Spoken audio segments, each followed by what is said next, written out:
King Parikshit said, "Tell us more about the wonderful pastimes of Krishna, who, imitating the human way in the form of a child, assumed his position on this earth." Sri Shukdev said, "Once, on the occasion of the ceremonial ablution of the infant Sri Krishna, to celebrate his turning in the bed, which generally takes place at the end of 3 months. When the ablution of Sri Krishna had been finished and drowsiness was fully manifested in his eyes, Mother Yashoda gently put him to sleep on a cradle underneath a cart.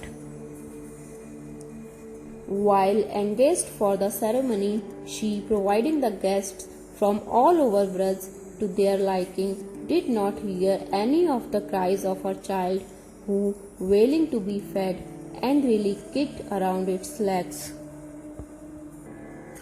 Hit by the tiny feet, tender as leaf of the child, lying beneath the cart turned upside down, with the result that the metal jars placed on it and containing various delicious substances such as milk, curds, and ghee were crushed.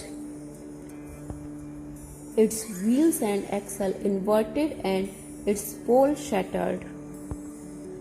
All the men and women of Braj, who, being invited by Yashoda and Nand, had assembled for the ceremony, witnessed that wondrous event and wondered how the cart, out of its own, could have been damaged so badly.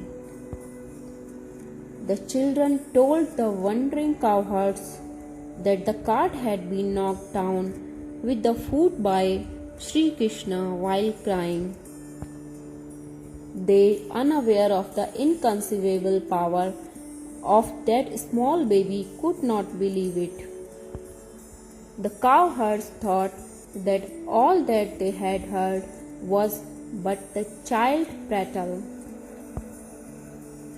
Mother Yashoda, thinking it had been an unfavorable planet, she called for the Brahmins to perform a ceremony with Vedic hymns.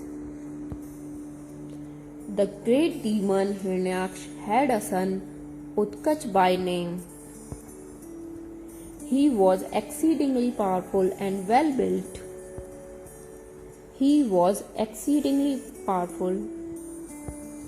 the course of his wandering, he once crushed the trees of the hermitage of the sage Lomash. Lomash cursed him that he would thenceforth remain disembodied. He felt that his physical sheath was about to fall off like slug. He fell prostrate at the feet of the sage and asked his forgiveness. Appeased by his penitent behavior, the sage blessed him that in the course of the Vaivasvat Manvantar he would be liberated by the touch of the feet of Lord Sri Krishna. It was Utkach that had entered the cart in Nand's residence in his disembodied state and was forthwith liberated by the toe of Lord's feet.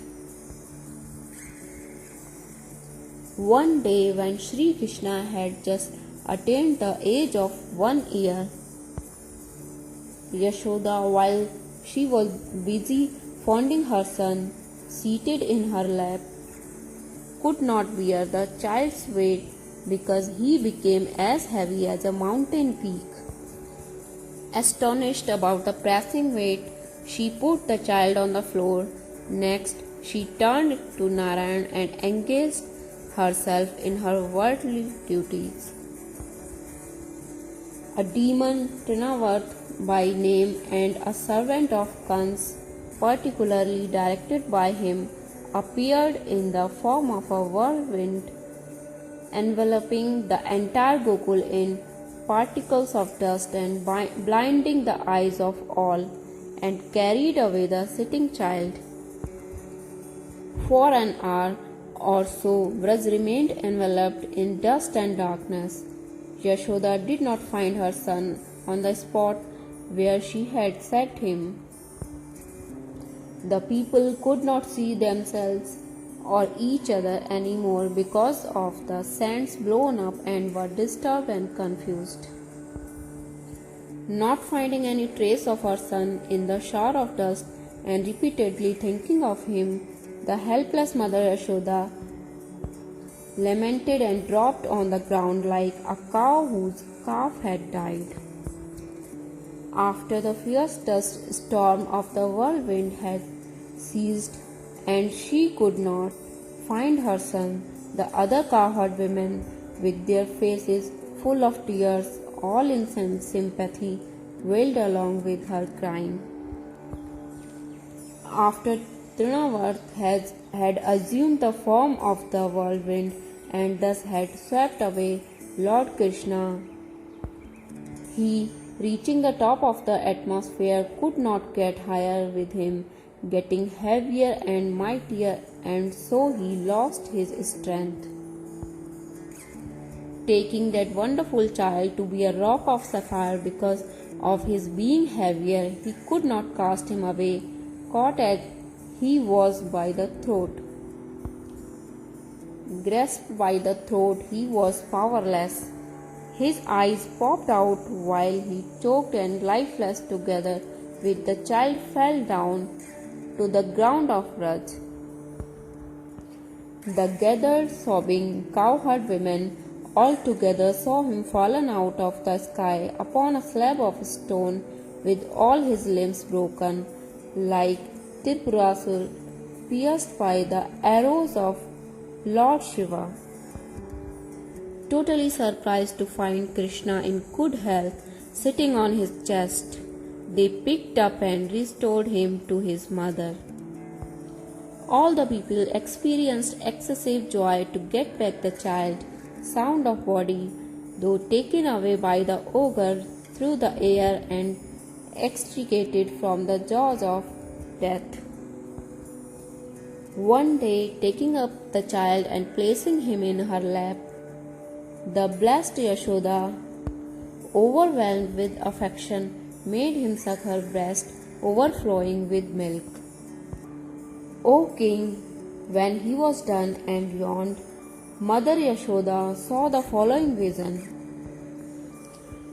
She saw the sky, the planets and the earth, the luminaries of all directions, the sun and the moon.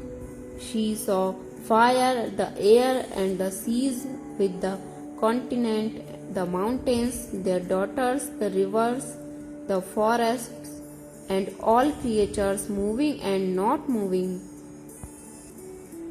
Thus, all of a sudden, seeing the entire universe, O king, she in great amazement stifled with deer-like eyes and started to tremble all over.